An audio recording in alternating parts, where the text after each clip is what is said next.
So Sony have just released a firmware roadmap that I want to talk to you guys about. It's only going to be pretty short. I will talk about the FX3, FX30, FX6, BURANO, and VENICE cameras that are going to get it, but obviously the most popular ones, FX3 and FX30 first, then FX6. They are pretty minor, but one of the caveats is that the FX3 and FX30 is coming in September 2025.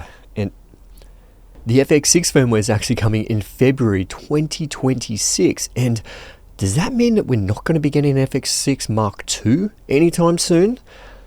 That's pretty interesting. So anyway, the FX3 is version 7 and the FX30 is version 6, and essentially what's going to be coming with this is the Big 6 menu. Now, this is pretty interesting because the Sony Venice and the Sony BURANO actually do have this. You know, the RE cameras have it on the side of the camera.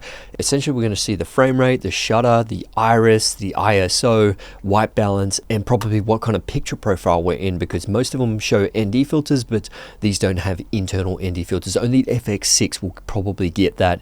You can actually see the FX6, so it'll just have, you know, 3 at the top, 3 at the bottom, and a whole bunch of information in the middle.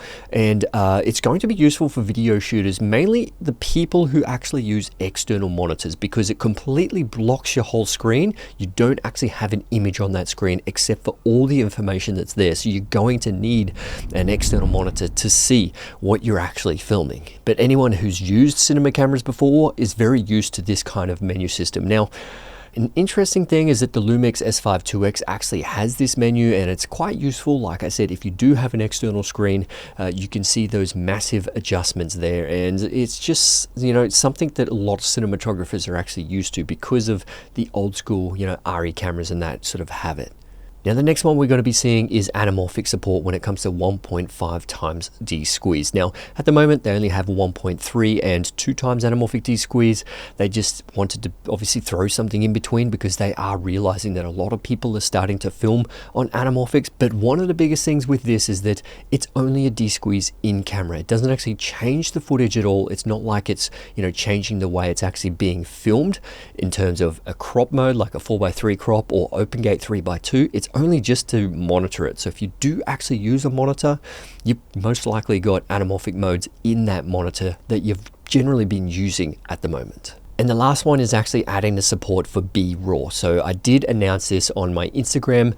I'm not sure how long ago. Maybe was it a YouTube video? Did I do a YouTube video? I'm pretty sure I did a YouTube video. I can't remember. But we're going to have the ability to record B-RAW directly into the Blackmagic Video Assist, and that's just going to be great for DaVinci users because obviously B-RAW is supported in DaVinci and ProRes isn't. So that's going to be great for them. When it comes to Premiere Pro, I've never used B-RAW, so I don't know if you can use B-RAW in Premiere Pro, but I assume not.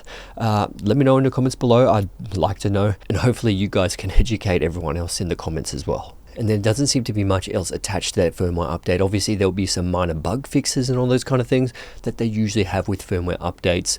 Now, the FX6 will pretty much have the same. And then there's this on-screen display change thing.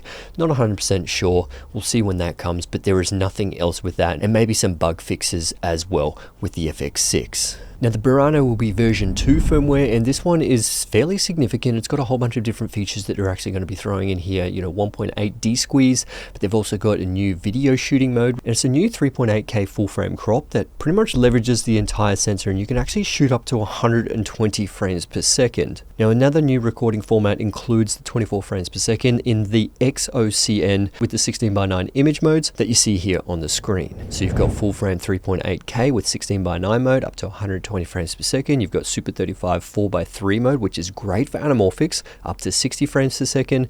And then you've got a Super 35 1.9K mode, which is 240 frames per second. There's a couple of other small updates when it comes to the BURANO. You've got different exposure tools that you actually see in the Venice, and you've also got some sort of SDI output mode as well.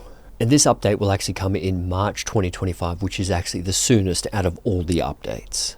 And now the Venice 2 actually gets a version 4 firmware update that's actually coming in August 2025. Now this one seems to be pretty minor, but you do get the support of the EL Zone system, which is created by 3-time Academy Award-winning director Ed Lockman. And version 4 will also offer the ability to display frame lines in different colors, simplifying the ability to shoot images in multiple delivery formats. Now we'll put a link in the description below for the full article that you guys can read as well, that has all these firmware updates and probably a little bit extra that I didn't mention in this video. So anyway, that's it from me, short and sharp. Thanks for watching. See you guys in the next one. Let's get it.